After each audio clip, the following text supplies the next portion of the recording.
Okay. Um, Welcome back. It is day 129 of coding every day. Um, yeah, so today was all linear algebra as expected, and tomorrow will be all linear algebra as expected until the exam tomorrow at 7 p.m. And then we're kind of not really free because then I have an exam Thursday that I haven't studied for, so all day Wednesday and all day Thursday will be that. And then after that, next Friday is my computer architecture final presentation. So, um, so yeah, that is going to be the whole week is going to be working on that and getting that polished and ready. Because there's still a lot to do actually on that. Um, but yeah, um, just going to do another leet code today. Um, as for the linear algebra exam, um, I think I know I'm going to do a lot better than the last exam. That's not saying much though, because I did really bad on the last exam. But I need, if I want to get even like, I don't know. Actually, one second. Okay. Yeah, I need like an average of like 70, 70, 75 in that range on the last two exams um, to get a C in the class. I did really bad on that first exam. I don't know if I said that already. Um, so, so yeah, unfortunate that that is the situation. Um, but oh well. Um, but I think a 70, 75 is very doable for this exam. I can go over actually um the worksheet today at the study review before we do the leak code. Again, it's gonna be a leak code easy. Coding is not my worry this week. Um, Actually, it kind of is just not until after Tuesday at 9 p.m. Um, so first one was pretty easy. It was find the determinant of the matrix. Determinant is just cofactor expansion. Um, yeah, take AA, AIJ, and find its determinant by crossing off the row and column, and do that for the entire, first row, and that's your determinant. Inverse. Pretty sure there's two ways to do this, but I'm not gonna learn the other way. So the one I'm using is just finding um, using the original matrix, then the identity matrix, and you want to get the identity matrix on the other side, right? So just doing row operations until the left side looks like the identity matrix, and then whatever the new right side looks like is your inverse. And then you can check it by multiplying it by the original, and then that should be zero. I'm pretty sure. Um, right? I'm pretty sure that's how you check it. Anyways, so yeah, that's pretty easy. This one definitely needs some more work on like non-triangle ones of these, but at least for the triangle ones, they're pretty easy. Just subtract one of the vertices from the other ones, get that one at the origin, and then and then take those two new vertices, now vectors, make them into a matrix, find the determinant, take half because the determinant is the what like polynomial or something. So half of it's the triangle, and that's your area. Um, this one I hadn't seen before, even in the book. I'm pretty sure, but pretty straightforward. Just solving for C. So minus 2a from both sides because we want to isolate C, and then you can just multiply by the inverse of a matrix to get it uh, to remove it from one side. So multiply a the well inverse of a from the right side, and it will go to the left.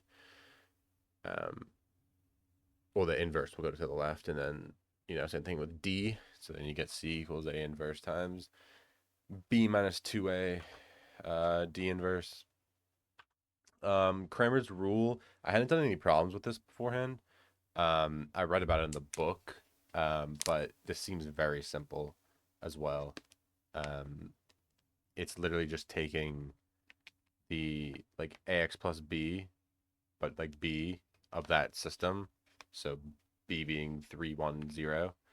I'm pretty sure ax, whatever. But taking that column 310 and just swapping it out, convert that whole system to um a matrix without that rightmost column of 310, and then substitute that in. Well, first find the determinant of just that system, and then substitute in the 310 column for the first column, second column, third column, and then find the determinant of each one of those matrices, and then x is just equal to where you replace that first column, um, that determinant over just the determinant of a, and then y second column, z is whatever, and that's your answer for x, y, and z for that. I'm pretty sure there's a lot of different ways you can use that. Now these are the ones I need a lot of practice with before tomorrow. Subspace stuff, not really confident on that. I have no idea what it means to be closed under addition or closed under multiplication by scalars.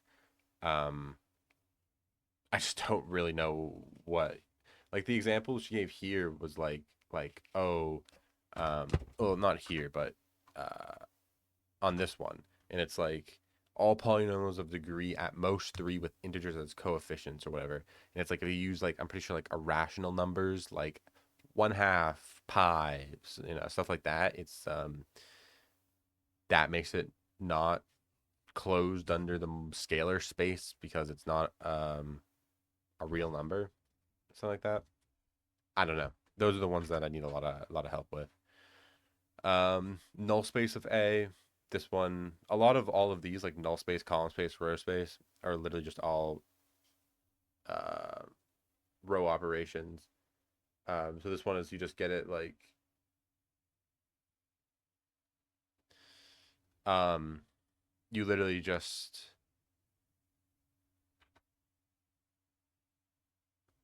I'm pretty sure it's you just reduce, and then you have x1 and x2. I mean, at least for this one, you have x1 and x2 have pivots. So, um, so you write them as that equation, and then because x1, x3 has no pivot, those are free variables. So you use the free variables and you make the two um, vectors, I guess, with those, with those lines. Um, so it's like the x3. You look at x1, -6 x3, so it would be -6. Then you go to the next one, which see what x3 is in there, which is -5/2. Then you have x3, so it's 1. The next 4 has no x3, so it's 0, blah, blah, blah. Like this stuff, it's like I know how to solve it, but I just don't understand what it means, to be honest. Um, like I spent a decent amount of time like learning, or like at least trying to learn what the span of like a vector space is. And it still just hasn't like clicked like really like actually what it means, what a vector space is. Um, so, but at least the computation seems decently easy. Column space, given a column, is it a, in A, this is pretty easy of just putting in, making an augmented matrix with that as the last column, and then row reduction, and then you see if it's consistent or not. And if it's consistent or has solution, then it's good. If not, it is inconsistent and is not within the column space. And same thing for the row. But the cool thing with the row is you add it and then you invert the whole thing, so that it's the last column again. So you just do the exact same thing. Um, And then there was just a bunch of true and false stuff. So, but yeah, that was basically it for the review. Pretty simple stuff. Like I said, just like the whole vector space, stuff being closed under addition and scalar multiplication, whatever. That's stuff I need to work on tonight and tomorrow. So yeah. Anyways, I want.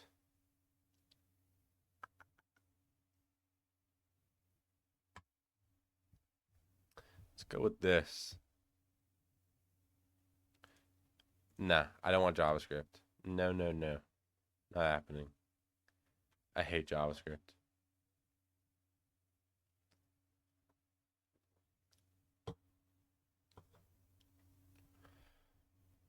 I should start doing JavaScript ones actually, but not today. Not today. This is an SQL one. This is an SQL one. This is a JavaScript one. This is an SQL. Wow, all the high acceptance rates ones are. Wow.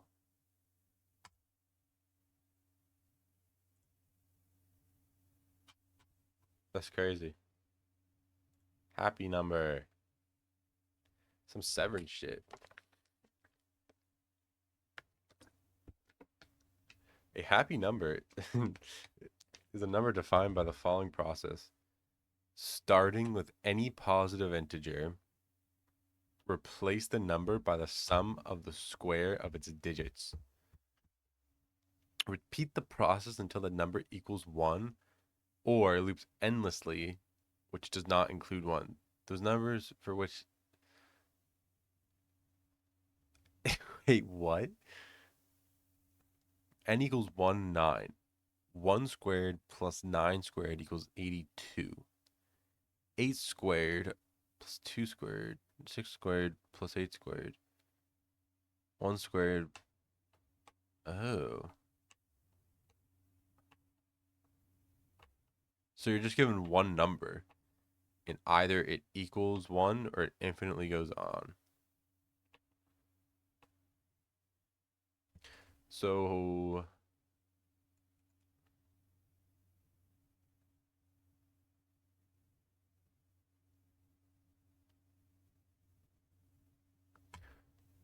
I mean, can I just brute force? Um, um, um, um. Wait, first off, can you say n at 0 in a string? I don't think so. But it is Python. Yeah, yeah, yeah, yeah. Okay. So what? Do I just want to say list n? Just make it easier. And I want to say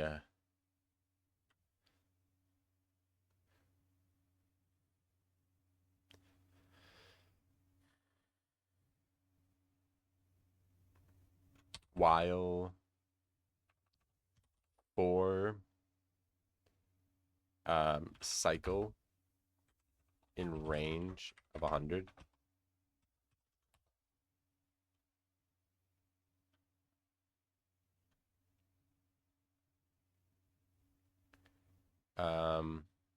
Num1 is equal to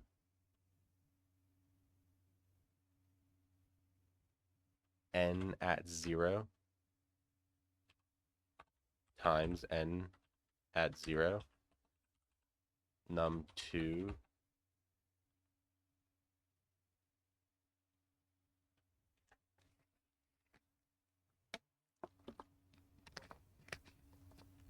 is equal to n at 1 times n at 1.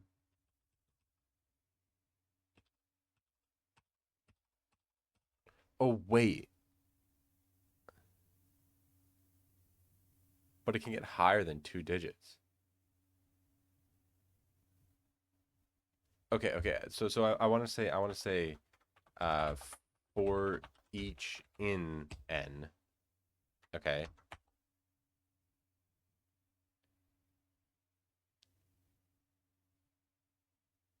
I just want to go through and I want to say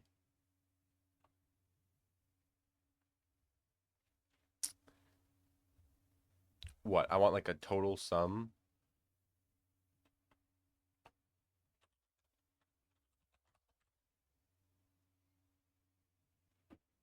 Or no. Put this out here, I guess. And then for each and n,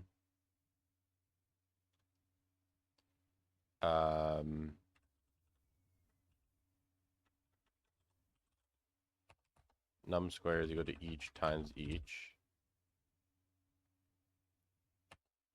Total sum plus equals num square.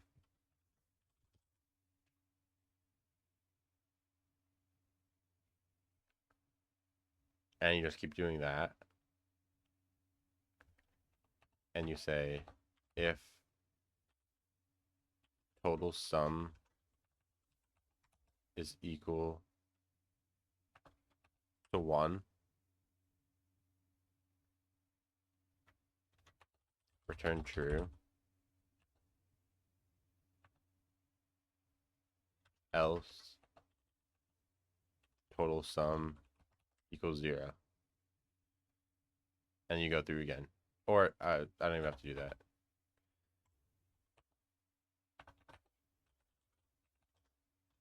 Right? Turn it into a list. Oh, but then when I go back through, it's gonna be the same. So I want to whatever total sum is, the else is total sum is the new. So wait, n is now equal to a list of total sum, right?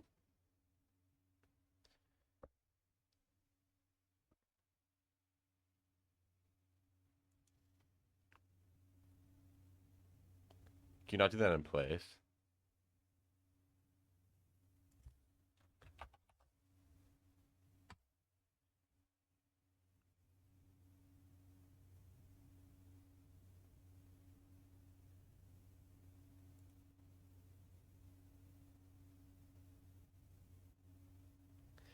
What?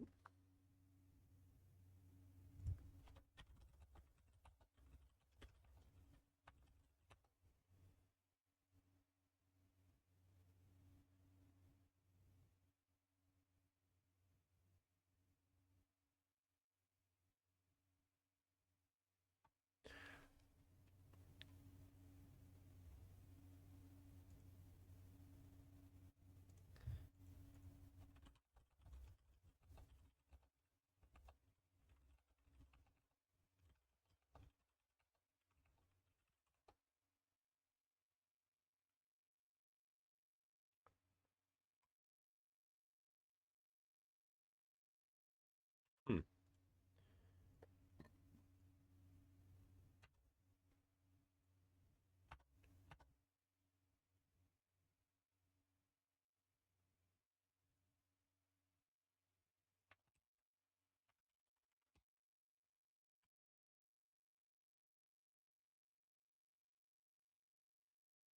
What?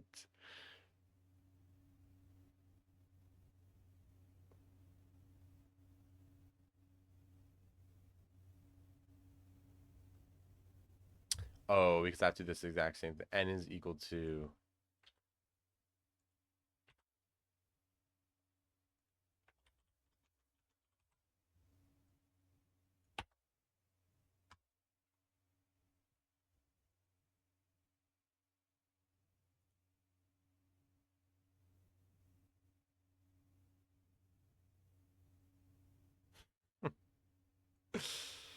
How far can I push this down before it breaks?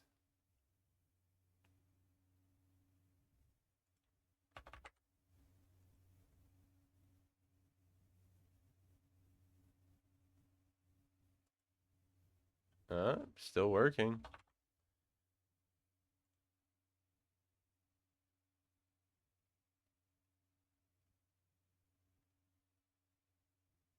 There we go. I'm finding the exact one.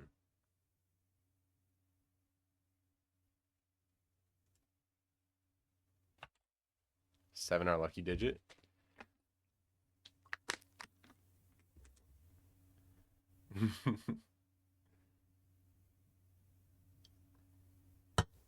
There you go. Flawless. I'm definitely improving my programming skills with these LeetCode easies of just brute forcing it every time. I'll look at the optimal solution. Not gonna get more optimal than this. That's for sure.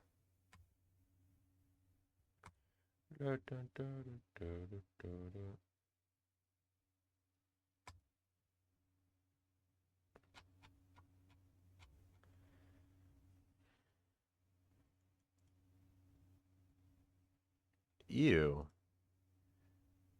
Actually, ew. 2 pointers.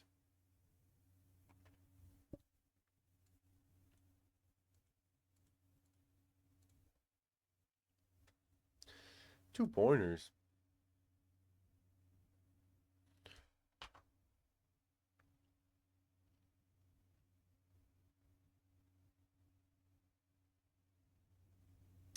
Oh, that's why, because they're doing the fast and slow pointer. So instead of doing, because this is how you also that's how you're supposed to detect a loop, is you have a slow and fast pointer. If it comes back around and they intercept at some point, you know there's a loop. Because why would they be intercepting? It's usually how you do it for like linked lists. It's where I learned that. But it's better to just brute force a for loop.